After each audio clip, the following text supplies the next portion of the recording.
With 2 months to go until the job retention scheme closes, many employees who had been on furlough are back to work. Some employers have unfortunately had to go through redundancy consultation exercises if they feel that they're not going to have work for everyone in the longer term. As well as that, shielding has been paused, and those employees who had been furloughed because they were shielding are now able to go back to work, subject of course to a safe working environment being available. So in what circumstances in these final few weeks should employers be continuing to make use of the furlough scheme? In this short video update, we'll look at some employer-led reasons why employees continue to be on furlough, as well as some circumstances where employees' personal circumstances might mean that they or their employer wish to consider flexible furlough as an option. So firstly then, in relation to the employer-led reasons, well, most obviously employers will want to consider making continued use of the scheme if they still don't have sufficient work available to provide everyone with their contracted hours. Now, employers in that position need to think very carefully about whether or not they will be in a position to provide everyone with their contracted hours when the scheme closes. If they don't think they're going to be in that position, then they need to look at consulting with their employees, either in relation to a longer term reduction in hours, variation of contract, or perhaps a redundancy exercise.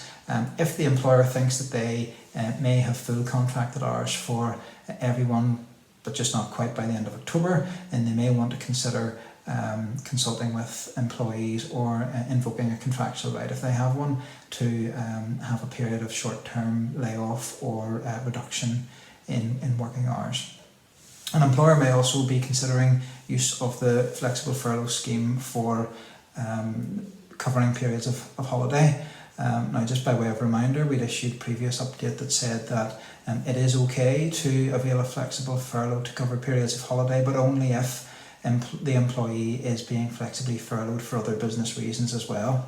So if someone's fully back to work, you can't furlough them just to cover their holiday, but if they're flexibly furloughed anyway, then when they take holiday, the employer can claim the whole of the holiday period as furlough through the scheme. So moving on then to some of the reasons why employees might want their employers to continue to use the scheme for employees' particular circumstances. Well, firstly, what if an employee is on sick leave? Well, the gov.uk guidance says that if it's long-term sick leave, they can be furloughed for that purpose. However, if it is short-term sick leave or self-isolation, the gov.uk guidance says that employees shouldn't be furloughed solely for those reasons.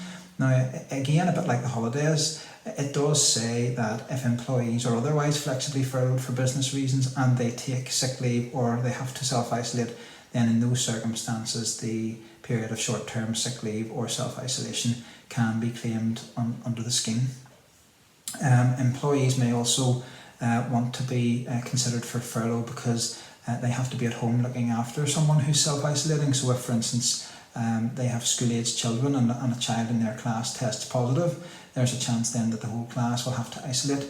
Now, if an employee is at home because they have caring responsibilities for someone who has to isolate, then the gov.uk guidance says that that is an acceptable reason to put that employee on flexible furlough for the period that they can't work.